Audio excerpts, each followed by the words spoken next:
નમસ્કાર દોસ્તો, સ્વાગત છે આપનું શીતલ્સ વર્લ્ડ ઓફ રેસિપીઝમાં. આજે આપણે બનાવીશું દૂધપાક. ગુજરાત પ્રદેશમાં આને દૂધપાક કહેવાય છે અને બાકીના પ્રદેશોમાં આને ખીર કહેવામાં આવે છે.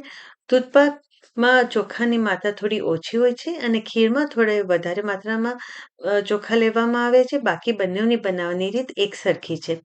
દૂધપાક બનાવવાની સામગ્રી જોઈ લઈએ. દૂધપાક બનાવવા માટે આપણને જોઈશે 4 કપ હોલ મિલ્ક, 5 ટેબલસ્પૂન ખાંડ. ખાંડ તમે તમારા સ્વાદ અનુસાર લઈ શકો છો. 2 ટેબલસ્પૂન બાસમતી રાઈસ, ચોખા તમે કોઈ પણ લઈ શકો છો. તમારે ખીર બનાવવી હોય તો 3 થી 4 ટેબલસ્પૂન રાઈસ લેવું. 1 ટીસ્પૂન ઘી, 1/4 ટીસ્પૂન એલચી પાવડર, 10 થી 15 નંગ કેસરના, 8 થી 10 નંગ બદામ, 8 થી 10 નંગ કાજુ, 10 થી 15 નંગ પિસ્તા. પહેલા આપણે ચોખાને ધોઈ લઈશું અને એને કોરા કરવા માટે પેપર ટોવેલ અથવા કોઈ કપડા ઉપર સુકવવા મૂકી દઈશું.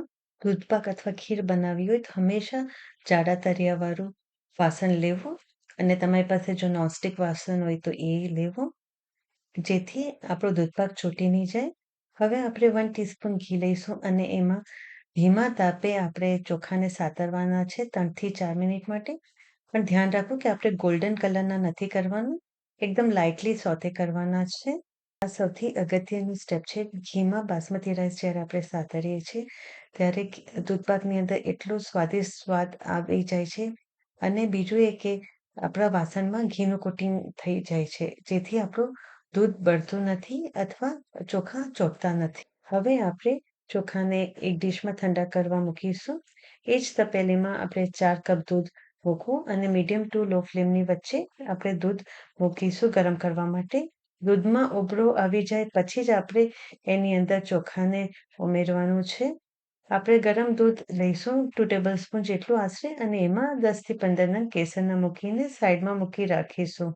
દૂધમાં એક ઉભરો આવે તે વખતે આપણે બાસમતી ચોખાને અંદર મૂકીશું. આમ કરવાથી આપણા ચોખા વહેલા ચડી જાય છે. અને હલાવવું, ધ્યાન રાખવું કે નીચે ચોંટી જાય એટલે આપણે હલાવતા રહેવું. હવે ગરમ પાણીમાં બદામ અને પિસ્તાને આપણે 10 મિનિટ માટે સોક કરવા મૂકીશું, જેથી બદામ અને પિસ્તાની જે ચામડી છે તે સહેલાઈથી નીકળી જાય છે. હવે આપણે ચેક કરી લઈએ કે આપણા ચોખા ચડી ગયા છે કે નહીં. એક દાણો લેવો અને એને આ પ્રમાણે દબાવીને ચેક કરી લેવું.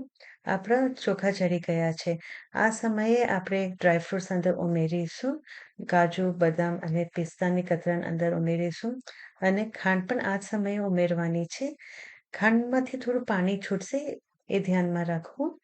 હવે જે આપણે કેસરવાળું દૂધ સાઈડમાં મૂક્યું હતું તે અંદર ઉમેરીશું અને એલચી પાવડર 1/4 ટીસ્પૂન ઉમેરીને આપણે હલાવી દેવું.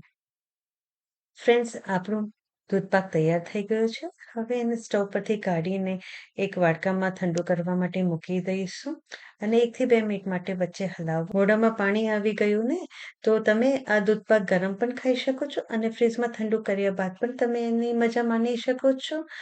જો તમે મારી ટિપ્સ ફોલો કરશો તો તમારો દૂધપાક જરા પણ ચોટશે નહીં અને એકદમ સ્વાદિષ્ટ બની જશે. નવી નવી રેસિપીઓ માટે સબસ્ક્રાઇબ કરી લો મારી channel Sheetal's world of recipes. Like અને શેર કરવાનું ભૂલશો નહીં અને બેલ આઇકોન પર ક્લિક કરી લેજો નવા નોટિફિકેશન માટે. આવજો દોસ્તો.